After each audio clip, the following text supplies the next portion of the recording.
Love through prism के episode number 13 में आपका स्वागत है। इस एपिसोड में हम देखेंगे कि लिली ब्राउन के गांव जाती है और मस्ती करती है और क्या वो टॉप आ पाती है या नहीं। चलिए स्टार्ट करते हैं। एपिसोड के स्टार्टिंग में हम देखते हैं कि यहाँ पर जब सभी लोग पार्टी कर लेते हैं तो सब अपने अपने घर चले जाते हैं। लिली और ब्राउन भी अपने घर जा रहे होते हैं। लिली घड़ी को देखती है और सोचती है कि उसके जाने का टाइम आ गया है, वो उसे यहाँ से जाना पड़ेगा। ब्राउन उसे देखकर कहती है कि क्या तुम वीकेंड पर फ्री हो, तुम्हें मेरे साथ डेट पर चलना है, ऐसा समझ सकती हो।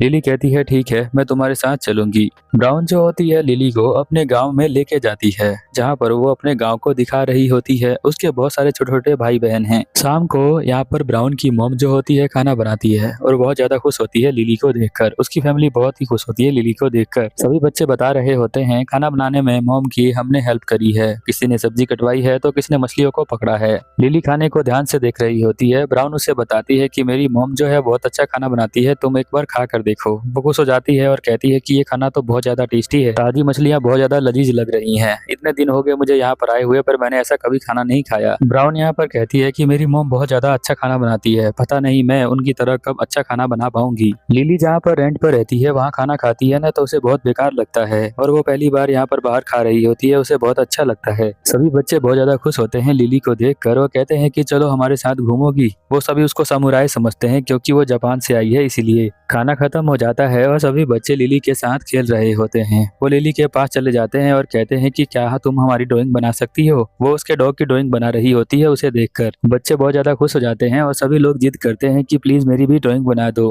अब लिली जो होती है एक एक करके सभी की ड्राइंग बना रही होती है। ब्राउन के मॉम डैड के टोटल 6 बच्चे हैं, तो आप समझ सकते हैं कितना रोमांटिक है वो दोनों। लिली सबको कहती है कि जल्दी से चले जाओ सोने के लिए टाइम पर। लिली दीदी को परेशान मत करो, उन्हें थक गई है तो वो सोएंगी थोड़ी देर। लिली जो ड्रॉ कर रही होती है वो कहती है कि मैं तुम्हें कल ड्रॉ करके दे दूंगी, और वो सभी बच्चे चले जाते हैं यहाँ से। लिली ब्राउन को कहती है कि थैंक यू, तुमने मुझे इनवाइट किया, यहाँ पर आकर मुझे बहुत ज्यादा अच्छा लग रहा है। यहाँ पर ब्राउन कहती है चलो मैं तुम्हें बाहर घुमा लाती हूँ। ब्राउन लिली को नदी के पास ले जाती है एक ब्रिज पर, जहाँ पर वो दोनों खड़े होकर नदी को देख रहे होते हैं। नदी बहुत ज्यादा खूबसूरत होती है, उसके अंदर मछलियां तैर रही होती हैं। लिली उसे देखकर बहुत ज्यादा खुश होती है। वो यहाँ पर रहना चाहती है और ज्यादा ड्रॉ करना चाहती है, बट वो अब रह नहीं सकती, उसे जापान जाना पड़ेगा वापस। ब्राउन बताती है कि तुम इस रिवर के पानी की तरह हो, ये पानी बहती रहती है और नया पानी आता रहता है, उस तरह से तुम मेरी लाइफ में आई और चली जा रही हो। मैं भी पहले जो हूँ बात करना बिल्कुल भी पसंद नहीं था, पर जब तुम मेरे लाइफ में आई तो मैंने जो है सबसे बातें करना सीख लिया। इस तरह से ही हम नई चीजें को सीखते हैं। मैंने सोचा था कि हम दोनों साथ में कॉलेज को पास करेंगे और आगे जाएंगे,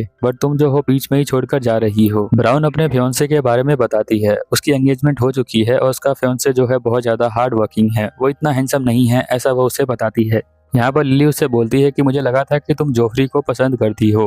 ब्राउन कहती है कि हाँ, मैं उसे पसंद करती हूँ, वो बहुत ज्यादा हैंडसम है और बहुत अच्छा बिहेव करता है, उसके बातें करने का स्टाइल भी मुझे पसंद है। तो यहाँ पर ब्राउन को साथ में रहने के लिए एक हार्ड वर्किंग ईमानदार आदमी चाहिए, बट उसे एंजॉय करने के लिए जोफ्री जैसा इंसान चाहिए। ब्राउन यहाँ बताती है कि जोफ्री को मैं अपना हस्बैंड नहीं बना सकती हूँ, बेशक वो कितना भी हैंडसम हो, बट उसे जो है हार्ड वर्क करना पड़ेगा फैमिली को चलाने के लिए, इसीलिए मैंने हार्ड वर्क पर्सन को चुना है। इसका नाम माइक है। अब ये हार्ड वर्क पर्सन जब इसके लाइफ में आ जाएगा, शादी हो जाएगी, ये उसके बाद भी जोफ्री से बातें करेगी, तो इस हार्ड वर्क पर्सन को कैसा लगेगा। आप नीचे कमेंट में लिखिए कि क्या ब्राउन की ये बात सही है, आपको अच्छी लगी।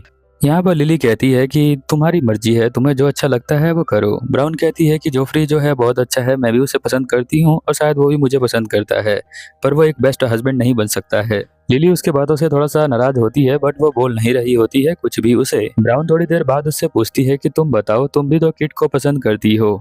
लिली कहती है अरे तुम्हें कैसे पता चला कि मैं किड को पसंद करती हूँ।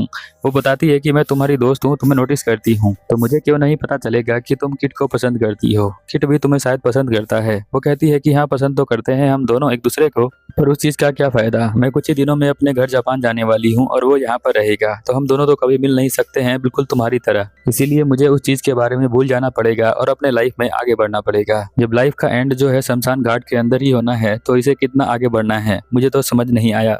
ब्राउन यहाँ पर लिली को बताती है कि कल मैं तुम्हें बॉर्डर वाले इलाके में घुमाने ले जाऊंगी, तुम्हें वहाँ देखकर बहुत ज्यादा पसंद आएगा। वो कहती है कि हाँ, सुनने में तो बहुत अच्छा लग रहा है। यहाँ पर ब्राउन कहती है जब मैं जापान तुम्हारे पास कभी घूमने के लिए आऊंगी तो तुम अपना गांव मुझे दिखाना। लिली ब्राउन के बातों से खुश हो जाती है और कहती है कि हाँ, मैं जरूर तुम्हें अपना गांव दिखाऊंगी। पर लिली को अपने गांव में जाने का बिल्कुल भी मन नहीं होता है। अगले दिन वो कॉलेज आ जाते हैं, जहाँ पर वो लोग लास्ट असाइनमेंट के रिजल्ट के लिए बहुत ज्यादा क्यूरियस होते हैं। वो सोच रहे होते हैं कि कौन इस बार टॉप करेगा। पर लिली ने अपने ड्राइंग को सबमिट नहीं किया है तो वो तो टॉप नहीं आने वाली है।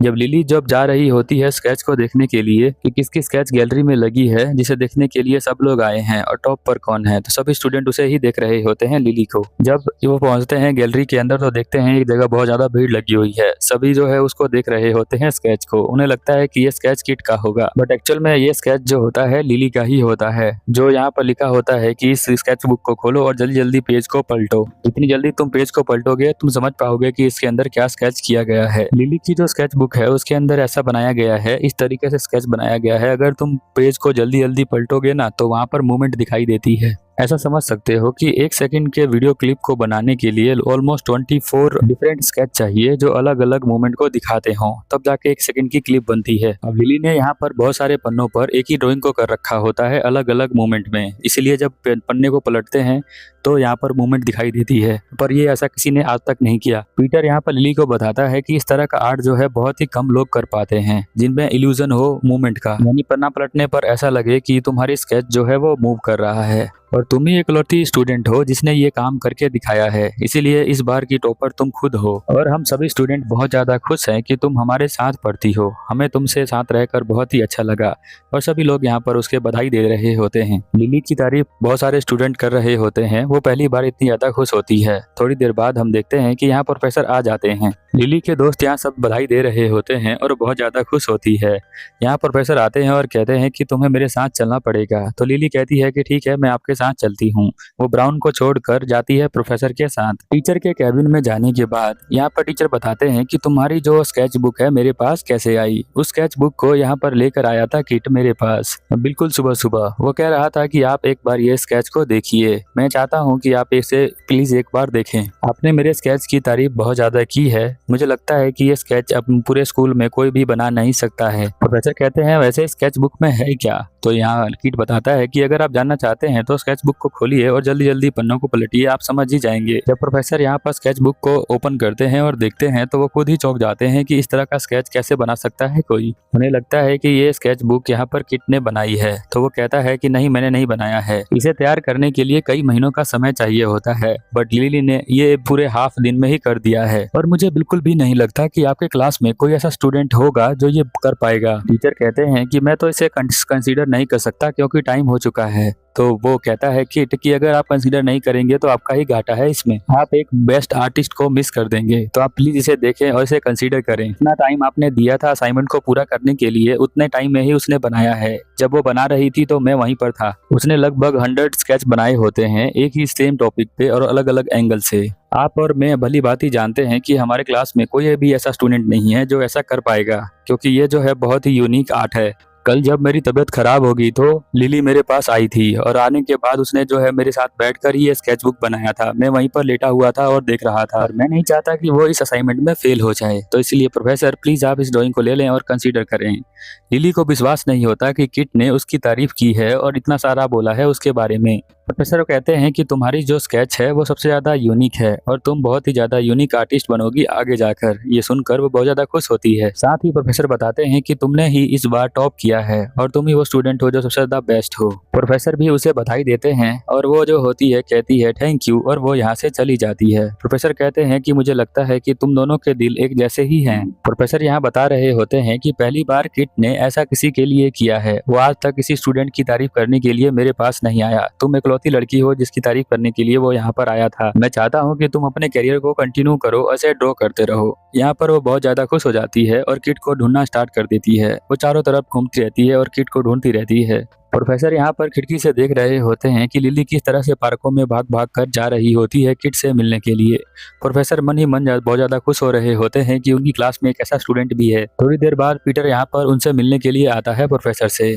प्रोफेसर कहते हैं कि क्या हेल्प कर सकता हूँ मैं आपकी। इधर हम किट को देखते हैं जो कि ट्रेन में बैठा होता है। लिली उसे कॉलेज में ढूंढ रही है बट किट ट्रेन में बैठा हुआ है। वो कहाँ जा रहा है हमें नहीं पता। तो अगर आप 100 लाइक और 10 हाइप करवा देते हैं तो इसका नेक्स्ट एपिसोड में जल्द ही लेकर आऊंगा, जिससे कि आपको पता चल जाएगा कि यहाँ पर वो दोनों कहाँ जा रहे हैं। आप मुझे इंस्टाग्राम पर फॉलो भी कर सकते हैं। चलिए फिर मिलते हैं नेक्स्ट एपिसोड में, तब तक के लिए ओवर एंड